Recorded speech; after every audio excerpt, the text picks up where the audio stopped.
Welcome to this new Arabic lesson with me, Maha. Today I'm going to teach you how to say good luck in Arabic. We have 3 ways to say it. Very easy. First one is like normal translation from English. Good and luck. The word luck is unluckily hard in Arabic and it contains 2 hard letters. The first one is the the second one is the va. So you have to put them together and this is the word luck. Hav, hav. Okay, again, push air outside of your mouth and keep it with your tongue between the teeth. Hav, double the va at the end. Hav. Okay, this is a word for luck. Hav, luck. Good, luck. Good, we put it after the nouns because in Arabic we put adjectives after nouns, and we don't use actually the good adjective, but we use the happy adjective. So happy luck. This is a literal translation. Happy in Arabic is Sa'id, Sa'id, Sa'id. Alright? Combining everything, have Sa'id. Have Sa'id means good luck. Okay? Luck, happy. Good luck. Have Sa'id. Okay? Have Sa'id. If you want to say it more quickly, have Sa'id. It's difficult, even for us. Have, tongue, and Sa'id. Have Sa'id. Okay? And the second way to say it is very easy. It is literally made with the preposition be, which means with, and success. Najah, najah. Combining the be with najah, bin najah, bin najah. Bin najah means with success. So it's like I wish you with success. I wish you success. Okay, bin najah. Bin najah, again, it's made out of with, which means bin, and najah, which means success. Bin najah. Okay, so we have have Sa'id and bin najah. And we have a third way to say good luck in Arabic, which is saying the same thing, be, with, but changing the word najah into the word tawfiq. Tawfiq has a very similar meaning to success. It actually means success. It's a synonym to najah. If it's easier for you, you can say bit tawfiq. Tawfiq is success and be with. So if you have an exam tomorrow, I can tell you بالتوفيق محمد بالتوفيق, or I can tell you بالنجاح فاطمة بالنجاح, or I can tell you حظ سعيد فاطمة حظ سعيد. Okay, so again I'm gonna repeat. Good luck in Arabic is made out of 3. You can do it in these 3 ways. حظ سعيد بالتوفيق بالنجاح. Alright? بالنجاح, everybody on your learning Arabic. It's not easy, but keep trying. You will get there someday. After 3 years, 40. Never. No. You will get there. You will learn it. Just be patient, and you will be able to speak Arabic one day, inshallah. Alright, I hope you liked this lesson. I'm going to see you in the next Arabic lesson with me. If you have any questions, please comment below and I will try to make my best to answer all your questions. So thanks, shukran for watching, and I'll see you the next time with me, Maha. Today I'm going to teach you how to say there is and there are in Arabic, and I want to note that this is not the only way to say there is and there are. There are a lot of other ways, but I'm going to concentrate on this way, and you can stick with it. You can speak Arabic using only this and not the other ways of saying there is and there are. All right. There's a way to say there is and there are in Arabic, which is using the preposition fi.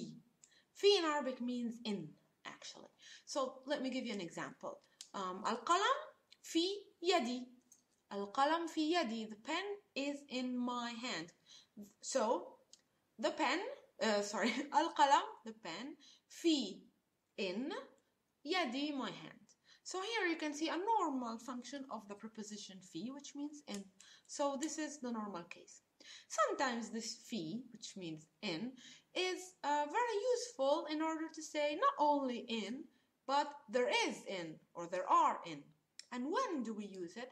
When does it have this meaning? Is when we put it at the beginning of a sentence. So if I put fi at the beginning of a sentence, it doesn't only mean in as a preposition, as it usually means, but it has the meaning of there is, there are. For example, في الغرفة كرسي. في الغرفة كرسي. في means in, but since it's at the beginning, it means there is or there are.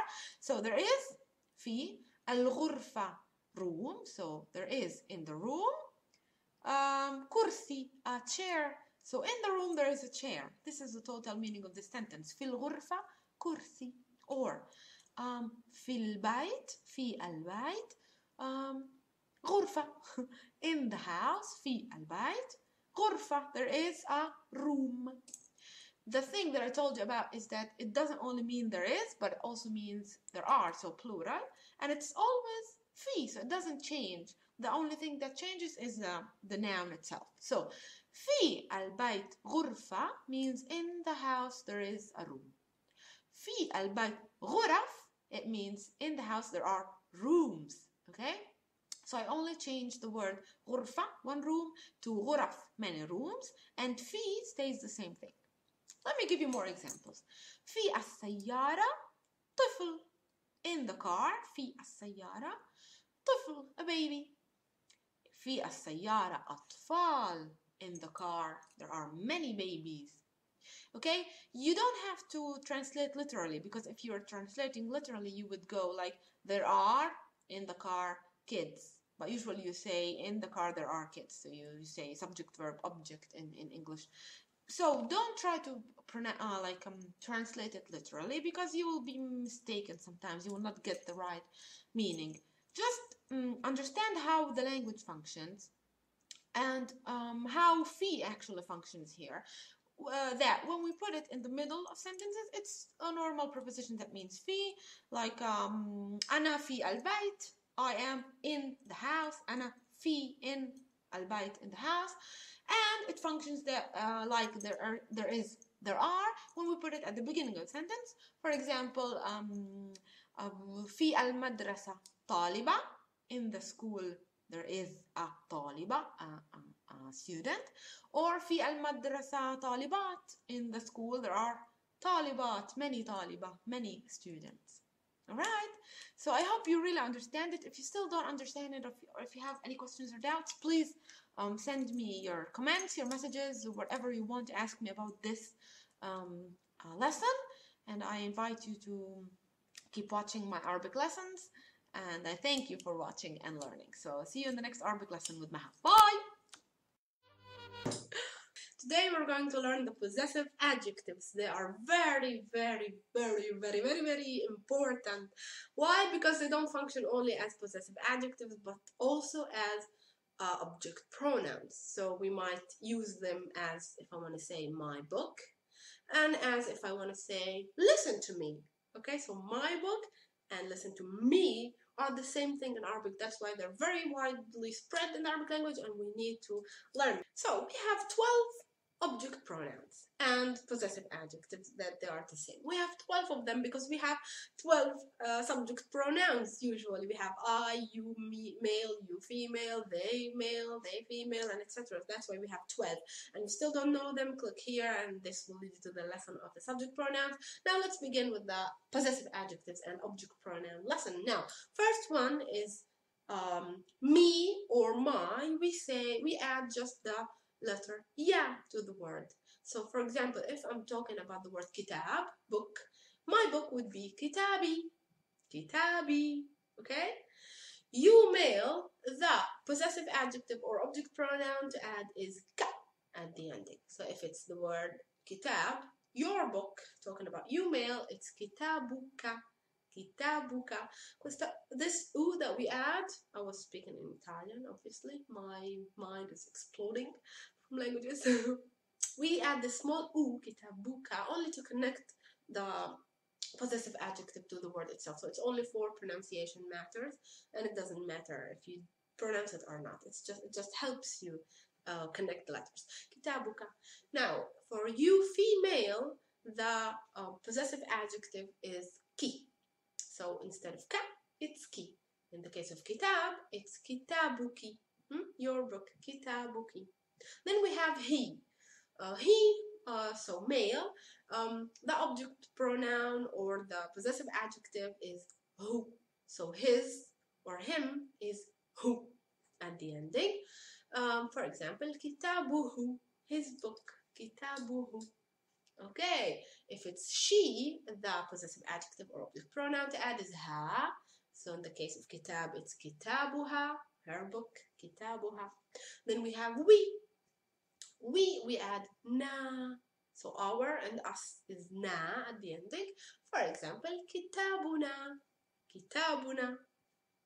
Then we have you all males, and the possessive adjective to add is kum, as in kitabukum or assalamu alaikum. We already know this one. Kitabukum. If we are talking about you all females, it's kunna. So kitabukunna, kitabukunna. If we're talking about they males, it's hum. So kitabuhum, kitabuhum. And if we're talking about they females, it's hunna, kitabuhunna, kitabuhunna. So their or them females is hunna. We still have two object pronouns and possessive adjectives, which are for the duas. So if it's you two, your two, it's usually kuma, just like kitabukuma, your book, talking about you two, your book. And if it's their book, they two, the last possessive adjective to learn is huma, which is like in kitabuhuma, their book, their two. So kitabuhuma. Alright, so it's not at all hard, it's just a memory thing. You have to memorize them. If you memorize the subject pronouns that are done in this lesson, it's very easy to switch to the possessive adjectives and object pronouns in this lesson. Really, really easy. There are 12, they're very similar. I'm going to repeat them quickly. I, ka, ki, hu, ha, na, kum, kunna, hum, hunna, kuma, huma. And as I told you, it doesn't only function for nouns, just like kitabi, kitabuka, but also functions with verbs as object pronouns. So if I want to say I love him, I would say uhibbu. Uhibbu is the verb to love. And him, I would choose the hu, which is the object pronoun for him, for he, and I would add it. So uhibbuhu. If I love her, uhibbuha. If I love them, males, uhibbuhum. If I love them, females, uhibbuhunna, and etc. Okay, you see, so they function also as object pronouns with verbs, not only with possessive adjectives as nouns. Okay, they're different, totally different things, grammatical things, but there are only one rule in Arabic. That's very, very happy news, I guess, for you. So you don't have to memorize me and then my, like in English. You and your. In Arabic, it's only one included, object pronoun and possessive adjectives.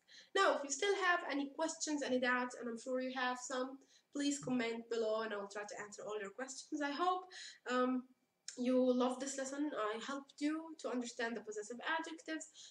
We're going to use these a lot in the following lessons because we're beginning slowly to form sentences and use all the grammar that we have learned in these many. I think I have over 300 videos, not all of them in language.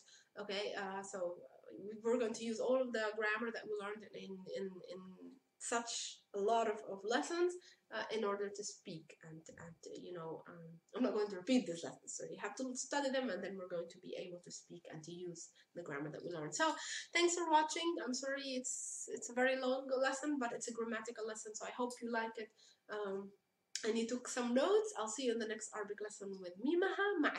Welcome to this new Arabic lesson with me, Maha. Today I'm going to teach you how to say in Arabic, give me, if I'm talking with a male and if I'm talking with a female. I might have done something similar, a video similar to this lesson, but I'm sure it's a different word because we have too many ways to say give me. We have the verb أعطي, أعطيني, give me, and we have a more simpler word to say give me, and it can be used in all Arabic world. So you can go to a restaurant in Tunisia or in Morocco or in Al Cairo and say hat. Hat is give me. Hat, if you're talking with a male, for example, if I'm in the restaurant and I would like the menu, so I would say هات القائمة من فضلك. Hat. Hat is give me. There's a very strong H, very long alif, and the ta at the ending. Hat, not at, not at. Hat. Hat المنيو من فضلك. I can say المنيو, menu, and they can understand you. So hat. Now, if my waiter is feminine, is a female, so I would need to change the imperative hat. And look, the difference is very easy because we only change the ending. Instead of hat, it's hati.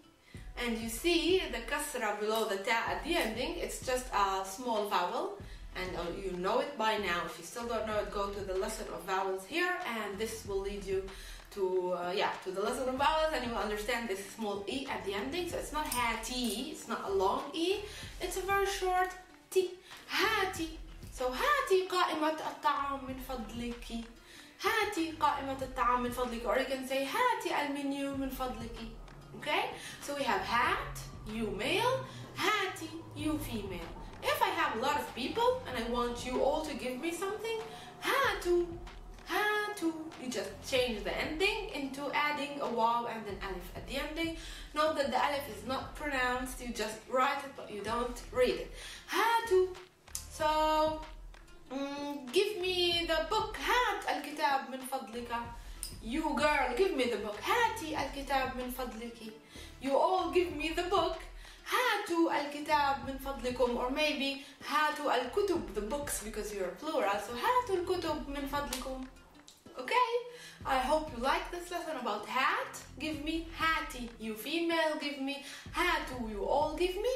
And I will see you in the following Arabic lesson with me, Maha. مع السلامة. Assalamu alaikum. Welcome to this new Arabic lesson with me, Maha. Today we're going to learn how to say have you ever, and then the verb. Have you ever been to the US? Have you ever eaten an Arabic dish? And etc. In Arabic, it's really easy because I told you before that we don't have the past perfect or the past progressive and the have and been and the third case. No. In Arabic language, we have only a past tense, which means past simple, past progressive, past perfect, and etc. And a present tense, which means a present simple, present progressive, and etc. And we have a way to make the future, which I'm going to teach you it later. So let's imagine we want to say, have you ever been to Jordan? Have you ever been to Jordan? How to make it in Arabic? In Arabic, it's very easy. We just add the question word hal. Hal doesn't mean anything at all. It just makes a normal sentence into a question. So hal. And then we need, as I told you, we don't have you ever and been on something. No, we just use the verb to be in the past. Kunta, talking with a male, so hal kunta. Kunta means you were. Literally, we're going to say, you were a time in Jordan. This is the literal meaning of, this is a literal translation to the question word, have you ever been? Like, have you ever eaten? We say, did you eat a time an apple? This is the literal translation, so it's very easy. Let's go back to doing it in Arabic. Hal kunta, hal question word, kunta, you were. A time, we say marra. Marra means one time, a time, or once. It can also mean once.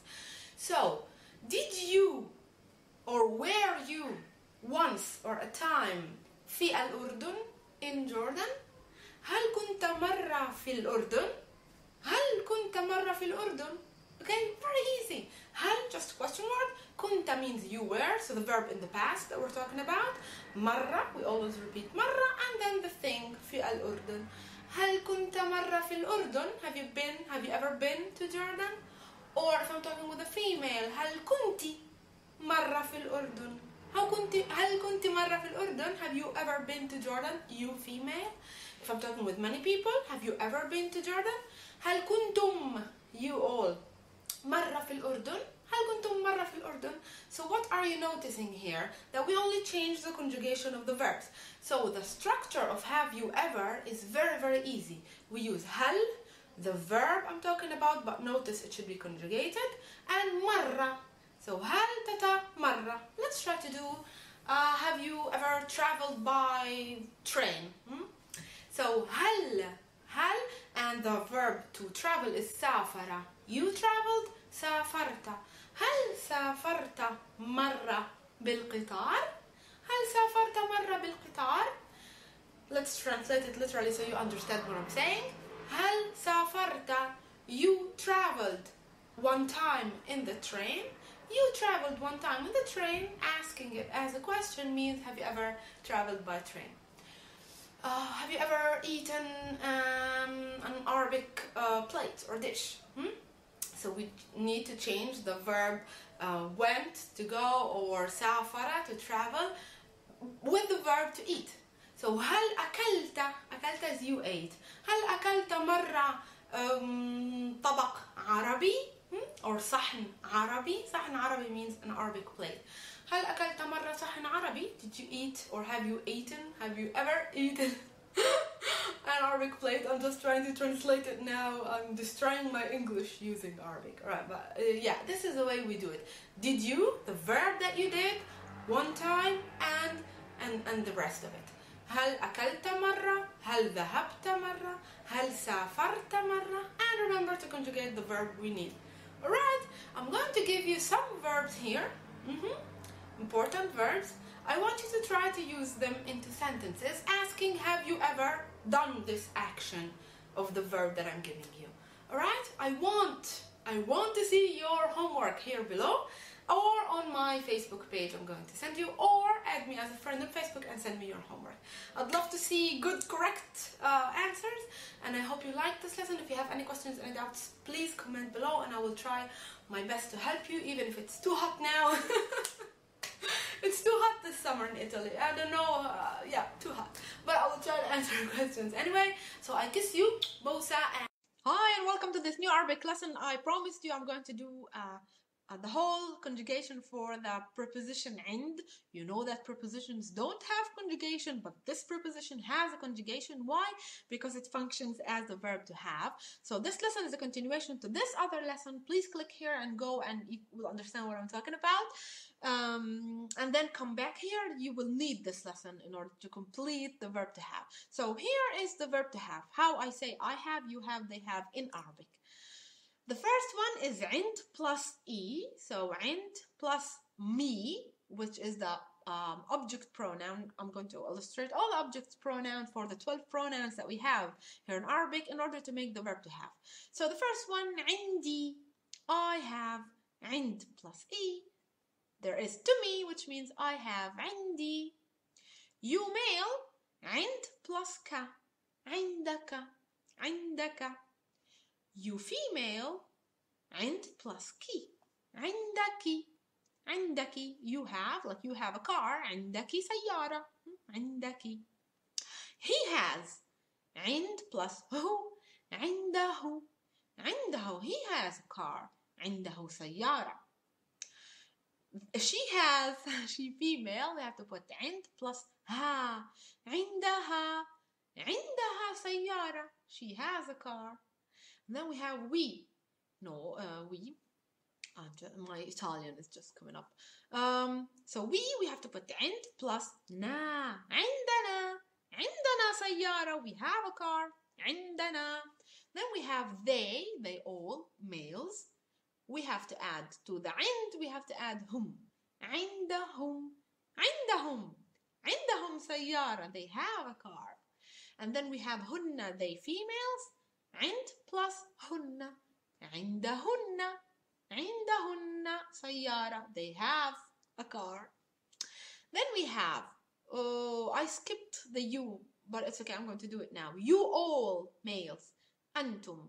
We have to put عند plus كم. عندكم. So you all have, عندكم سيارة. عندكم سيارة. You all females, so it's أنتن. We have to put عند plus كن. عندكن. عندكن سيارة. You females, all, you have a car. عندكن سيارة. Poor you, you have only one car. And your money. عندكن. And then we have the last two pronouns, which is أنتما, you two. عندكما, so plus عند plus كما. عندكما سيارة. You have a car, you two. And هما, they two. عندهما سيارة. They have a car. عندهما, they too have a car. عند plus هما. عندهما. Very easy. This is our verb to be that we, this is our verb to have that we do with the help of our preposition عند and the object pronouns. Let's repeat them quickly. عندي, عندك, عندك, عندها, عنده. Let's repeat it. عنده, عندها, عندنا, عندكم, عندكن, عندهم, عندهن, عندكما, عندهما.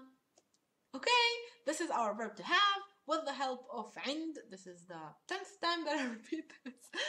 And remember that this lesson is a continuation of this other lesson. You have now to go here, to click here, and go back and see all the function of the preposition عند. That plus the verb to have, it has other meanings and functions, and it's really, really important preposition that you have to understand. So go click here, and this will lead you to the other lesson. I hope you like this lesson. If you have any questions, any doubts, please comment below.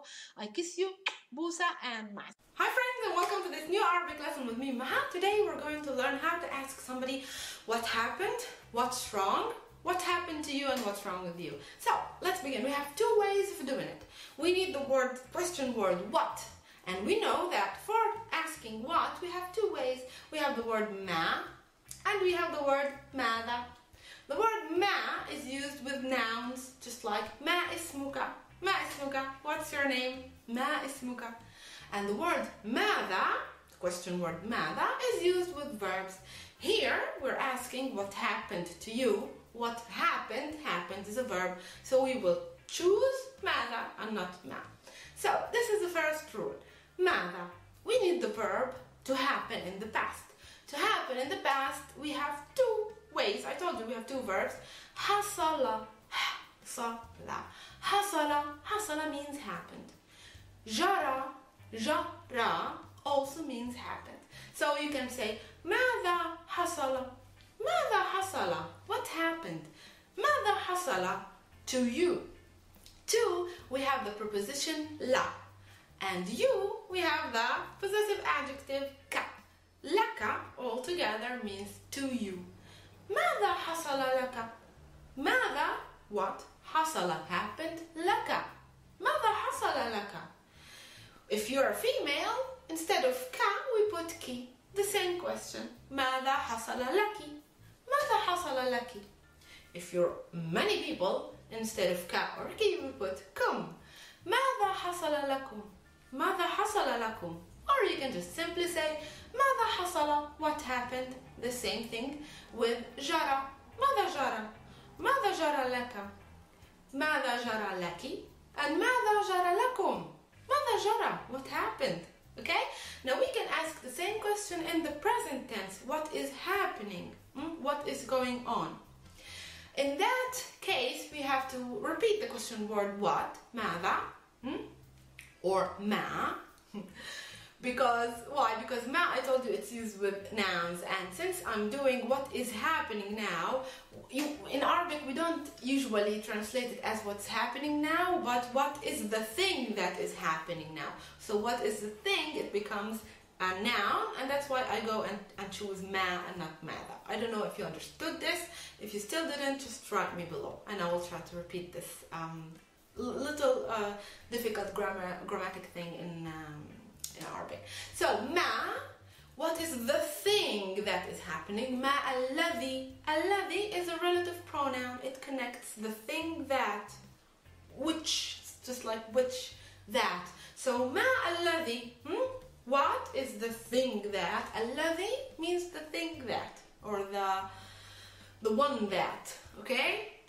Or just that, but in this case it's underlined, okay, the word thing. So I'm sorry, maybe I'm speaking Chinese for you, but I hope you're just trying to follow. So ما الذي, what is the thing that حصل, يحصل, sorry, happening, يحصل.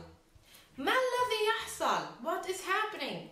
ما الذي يجري, what is happening.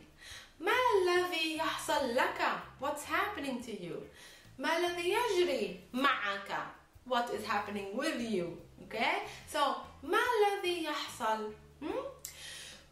This was hard, so in order to make your life easier, there's also a third way, which is just asking what's wrong with you, and it's really easier. You just say ماذا بك or ما بك. ما means what, ماذا means what, بي means with, ka means you. So what is with you? It actually means what's wrong, what's happening to you. Okay? ماذا بك أو ما بك. ما بك. Okay? ما بكي if you're female, and ما بكم if you're males. Alright? I hope this lesson wasn't too hard. Let's repeat the 4 things that we did and the 5th that eases your lives. So the first one was ماذا حصل, what happened, and the other option ماذا جرى, what happened, what is happening, ما الذي يحصل, and what is happening. The 4th way ما الذي يجري. Of course you can add لك, لكي, لكم afterwards. And the 5th one, which is very easy, ما بك, what's wrong with you. ما بك, ما بكي, ما بكم. Right? I hope nothing is wrong, بك and بكي and بكم, apart from learning Arabic. Yeah, if you have any questions or any doubts, please comment below and tell me what are your doubts or questions and yes, you want to leave me. And I will see you in the following Arabic lesson, which I'm doing tomorrow, I think, and it's very interesting. You will see it. Today I'm going to begin teaching you a little bit about prepositions. And I'm going to dedicate one whole lesson for each preposition that I'm going to teach you. Why? Because prepositions are very much used in the Arabic language, and they're a little bit difficult. Why? Because like one preposition might mean 3 or 4 different things, and might be used therefore in 3 or 4 different occasions and different cases. That's why I need to concentrate on each preposition every lesson. I'm going to give you examples on where to use it and how to use it, and this way it can, clarify your idea about prepositions. Today's preposition is min. Min, it's written with 2 letters, very easy, mim and nun, min. Min can mean from, can mean than, like in comparison, and can mean of. 3 things. So let's see where and how we use it with the meaning from. Like if somebody asks me, min aina anti? Min means from, aina means where, and anti means you. So min aina anti, where are you from? Or from where are you? Min aina anti? And we can easily answer, ana min Italia. Ana min America. Ana, I, min, from, and the country, okay, or the city. Ana min, I am from. It's very easy. So the first meaning of from, we have already done it. We can say also, this pen is from Marco. He gave it to me, so this pen is from Marco. هذا القلم. هذا means this. القلم, the pen. So هذا القلم, this pen, من Marco, from Marco. هذا القلم من Marco, from Marco. Okay? This is the first usage when min means from. The second usage is when we want to make a comparison between 2 things and we want to use than in the middle. As for example, I'm older than my sister. We use min in order to exchange than. So what we do is أنا, I am, أكبر, older, أكبر, bigger or older, من أختي, than my sister, من أختي.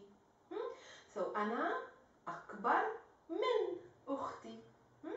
It's really nice and easy to use it like than. Another example, like if we want to say, oh, this tea is sweeter than honey.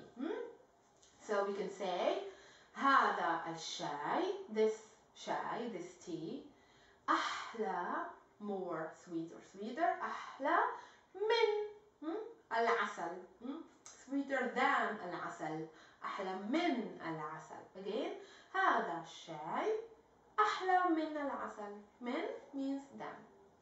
And third case where min means of, we can say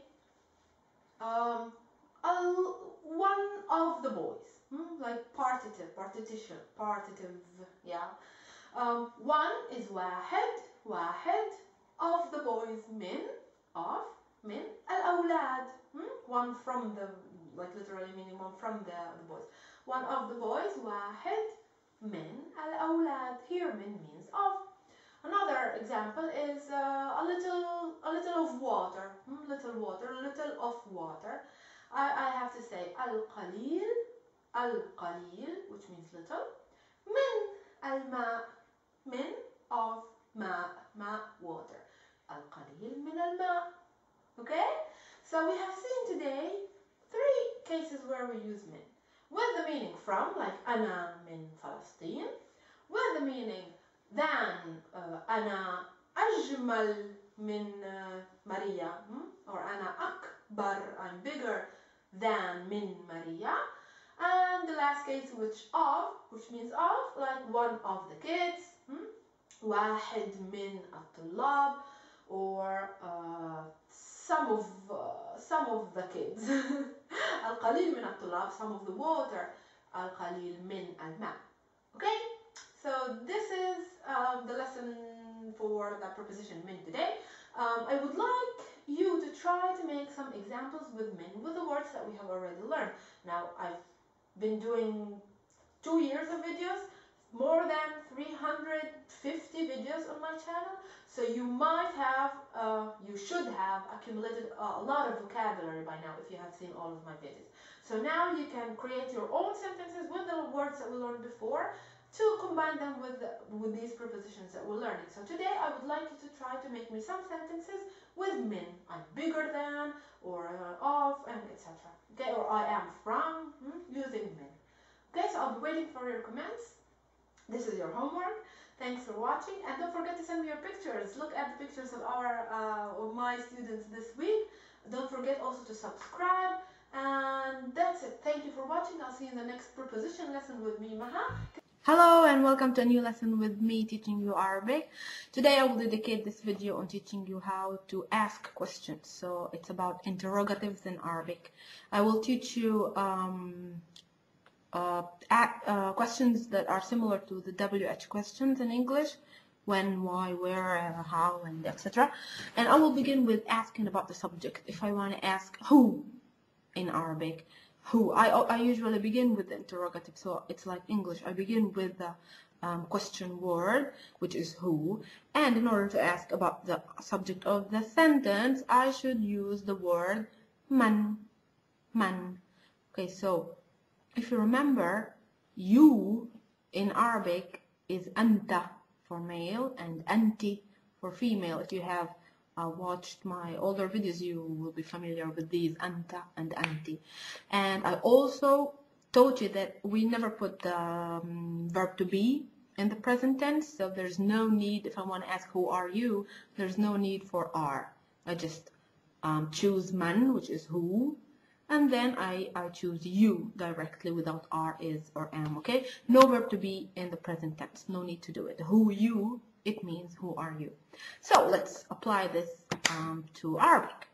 Who is man and you is anta. So man anta, who are you? Okay, man anti, who are you if I'm asking a female. So man is to ask about the subject. Okay, then I have to ask about objects, which are things, which is used by what in English. In Arabic, we have 2 ways to ask about what. If it's an object, then I would choose the word ma. So if you are, no, I don't want to get this example. What is this? I should say ma. and then the word this, that you still don't know it, but I will say it anyway. ما هذا. ما هذا means what is this, because ما means what. So if I want to ask about an object, but about something that you did, okay, what did you do?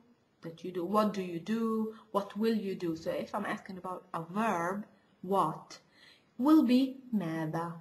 So ما means what, but for normal nouns, objects.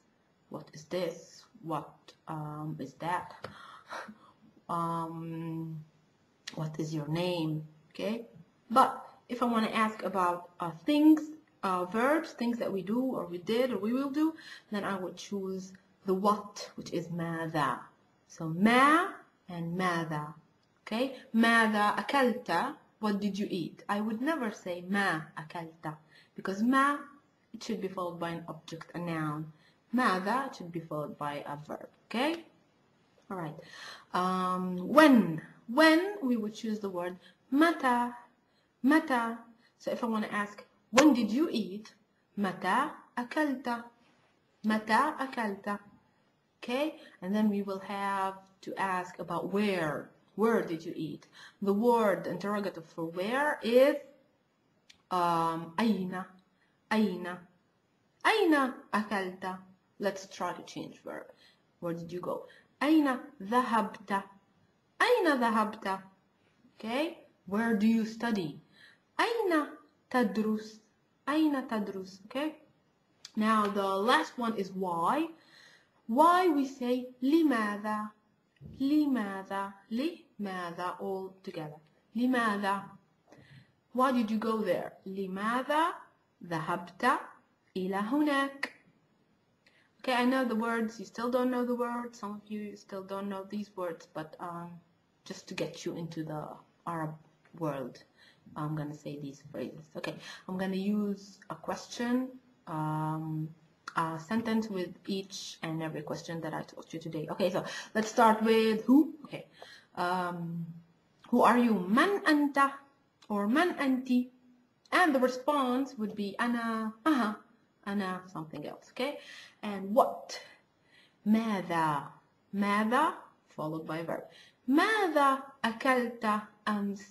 What did you eat yesterday? ماذا أكلت, eat, أمس, yesterday. Okay, and if I want to ask about what but an object, what is this? ما هذا. ما هذا. What is this?